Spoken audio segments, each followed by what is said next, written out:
আসসালামু আলাইকুম। রাষ্ট্রপতি মোহাম্মদ শাহাবুদ্দিন আহমেদের যে ইন্টারভিউ কালের কণ্ঠ ছেপেছে এবং এই ইন্টারভিউ চারদিকে যে তোলপাড় ফেলেছে, এই তোলপাড়ের পর কিছু প্রশ্ন স্বাভাবিকভাবেই একেবারে স্বাভাবিক সাধারণ একজন পাঠক হিসেবে, সাধারণ একজন বাংলাদেশের রাজনীতি উৎসুক একজন মানুষ হিসেবে কিছু প্রশ্ন মনের মধ্যে আসে কিনা, এবং এই প্রশ্নগুলো ঘুরপাক খাচ্ছে। ইন্টারভিউর প্রথম দিন তো একটা ধাক্কা, ডক্টর ইউনূস একজন রাষ্ট্রপতিকে, গদিনশীল রাষ্ট্রপতি, তাকে কিভাবে অপমান অপদস্থ করেছেন সেগুলো দেখার পর এবং পরতে পরতে ক্লাইম্যাক্স, এবং একজন রাষ্ট্রপতি কিভাবে দেশের ভালো চাওয়া কয়েকজন মানুষের কারণে তার গদিটা টিকে রাখতে পেরেছিল, অবশ্যই তার নিজেরও একটা আত্মবিশ্বাসের ব্যাপার ছিল। নরবরে মেরুদণ্ডহীন ইয়াজউদ্দিন তাজউদ্দিন এই টাইপের যদি রাষ্ট্রপতি হতো তাহলে এতদিনে মনে হয় না এই চেয়ারে রাষ্ট্রপতি মোহাম্মদ শাহাবুদ্দিন চুপ্পু থাকতেন বা থাকতে পারতেন। তার নিজেরও অবশ্যই ক্রেডিট আছে, কিন্তু কিছু জিনিস ধরেন আমরা প্রথমেই প্রশ্ন তুলেছি মানে জানতে চেয়েছি যে রাষ্ট্রপতি তিনি তো সরকারের বা প্রধানমন্ত্রীর পরামর্শক্রমে সবকিছু করেন। তিনি যে ইন্টারভিউটা দিয়েছেন এটা কি বিএনপির কাছ থেকে বা বিএনপি সরকারের কাছ থেকে কোনো গ্রিন সিগন্যাল নিয়েছেন কিনা? আপাত দৃষ্টিতে আমাদের কাছে মনে হয় তিনি অবশ্যই একটা গ্রিন সিগন্যাল নিয়েছেন, কারণ বিএনপি সরকার যদি ডক্টর ইউনূসের প্রতি অন্ধই থাকতো তাহলে ডক্টর ইউনূস এই ঝুঁকিটা, রাষ্ট্রপতি মোহাম্মদ শাহাবুদ্দিন এই ঝুঁকিটা নিতেন না। ফলে নিশ্চিতভাবে ইন্টারভিউ দেওয়ার আগে তিনি কোনো না কোনো ওয়েতে একটা গ্রিন সিগন্যাল নিয়েছেন বলেই এটা সিদ্ধান্তে আসা যায়।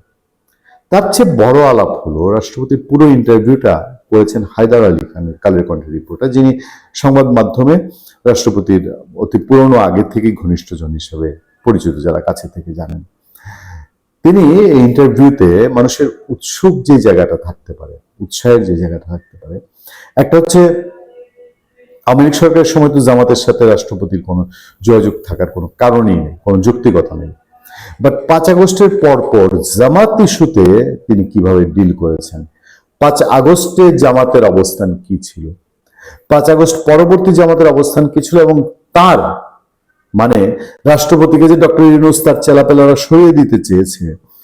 সেই ক্ষেত্রে তিনি বিএনপির কথা জানিয়েছেন যে বিএনপি কি অবস্থান নিয়েছে, বিএনপি তার পক্ষ নিয়েছে, কিন্তু জামাতে ইসলামী কি অবস্থান নিয়েছে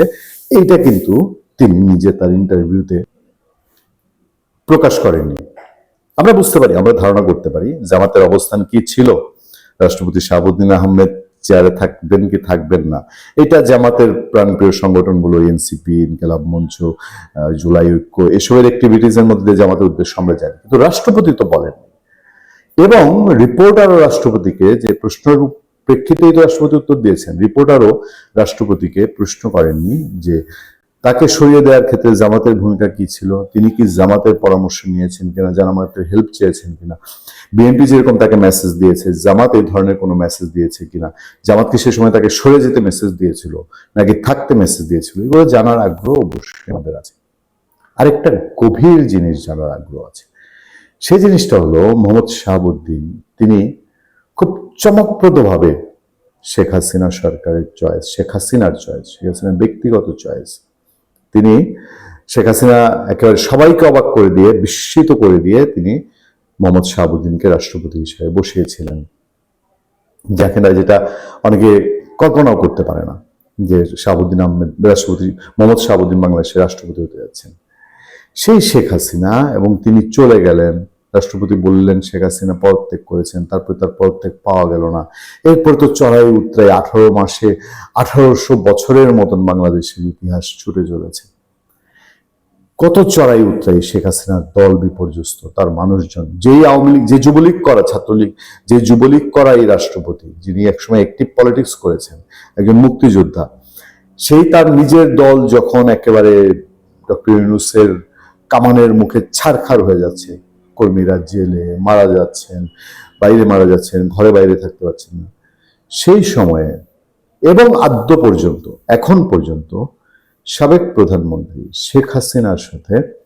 রাষ্ট্রপতি মোহাম্মদ শাহাবুদ্দিনের কতবার কথা হয়েছে, কি কথা হয়েছে, এখনো কথা হয় কিনা, এই প্রশ্নগুলা নিশ্চয়ই একজন স্বাভাবিক সাধারণ পাঠক হিসেবে আমাদের মনে ওঠার কথা, এবং সেগুলোই উঠছে। আমরা সেগুলোর উত্তর পাইনি, উত্তর কখনো পাবো কিনা আমিও জানি না, আমরা জানি না।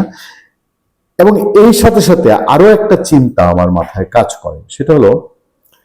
রাষ্ট্রপতি শাহাবুদ্দিন আহমেদ, বিএনপি সরকার বলি বা তারেক রহমান বলি, তাদের এখন আস্থা অর্জন করতে পেরেছেন, তাদের কাছাকাছি গিয়েছেন। তাদের একটা অন্তত বিএনপি রাষ্ট্রপতি চেয়ারটার যে সম্মান, আমি শাহাবুদ্দিন আহমেদ বলবো, মোহাম্মদ শাহাবুদ্দিন বলবো না, চেয়ারটার সম্মান বিএনপি যে দিচ্ছে, এটা বাংলাদেশের মানুষের কৃতজ্ঞ থাকা উচিত। বা তারেক রহমান যে এই চেয়ারটার সম্মান দিচ্ছেন, তো এই চেয়ারটা যে সম্মান দিচ্ছেন, শাহাবুদ্দিন আহমেদ আওয়ামী লীগ অ্যাপয়েন্টেড, তার সাথে যদি শেখ হাসিনার যোগাযোগ থেকে থাকে, মানে আছে কি নাই আমরা জানি না, যদি থেকে থাকে তাহলে তারেক রহমান এটা জানেন নিশ্চয়ই। এবং থাকলে সেটা এখন কি পরিসরের যোগাযোগ, কি ধরনের যোগাযোগ, বা এখানে কোনো মধ্যস্থতার যোগাযোগ কিনা, বা সার্জিসরা এখন যে চিল্লাফাল্লা করছে যে ইলেকশনের আগে বিএনপি দাঁড়ে দাঁড়ে গেছে আওয়ামী লীগের সব জায়গায়, আওয়ামী লীগের সঙ্গে গোপনে বিকেলে রাতে মিটিং হয়েছে এবং সেই মিটিং এর মধ্যে দিয়ে আওয়ামী লীগের সমস্ত ভোট বিএনপি পেয়েছে, এই যে সার্জিসরা চিল্লাচিল্লি করছে, এটা কতটুকু সত্য? আমি আওয়ামী লীগের ভোট বিএনপি পাওয়ার মধ্যে আমি কোনো অন্যায় দেখি না। বাংলাদেশের স্বাধীনতা, সার্বভৌমত্ব, মুক্তিযুদ্ধের চেতনা, মুক্তিযুদ্ধ, প্রগতিশীলতা, ধর্ম যে হুমকির মুখে পড়েছিল, সেখানে আওয়ামী লীগ বিএনপি ভোটের রাস্তায় এক জায়গায় হওয়া ছাড়া কোনো বিকল্প কিছু ছিল না। বাট আমাদের জানার আগ্রহ তৈরি হয় বলে এই প্রসঙ্গগুলোর আমার অবতারণা। আরও একটা যে কারণে আমরা রাষ্ট্রপতি এবং শেখ হাসিনার যোগাযোগের বিষয়ে আগ্রহী, স্বাভাবিকভাবে, অন্য কোনো বিতর্ক থেকে না,